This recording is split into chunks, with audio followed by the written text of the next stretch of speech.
Madame la Présidente. Rapidement, le sujet de ce débat et l'intervention de Mme Reding et celle de M. Daul l'ont bien montré, c'est notre conception de l'Europe. Ce n'est pas un État membre que nous visons. C'est la question de savoir si nous appliquons les traités, si nous appliquons la Convention européenne des droits de l'homme signée à Rome en 1950, si nous appliquons l'article 6 du traité. Et Monsieur Daul, quand vous citez Monsieur Napolitano, citez-le en entier.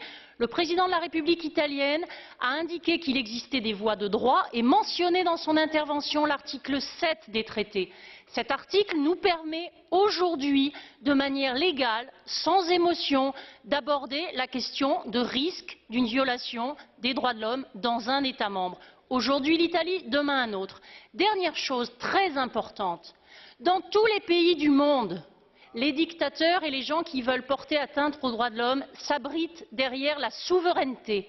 Pour moi, l'Europe, c'est le continent de l'universalité des droits de l'homme. Si nous n'admettons pas que nous avons les uns les autres, qui siégeons dans un même Parlement, le droit, le devoir de voir ce qui se passe dans un des États membres, comment irions-nous dire à des dictatures de pays lointains que nous défendons une conception universelle si importante, notamment pour défendre les droits des femmes? Merci.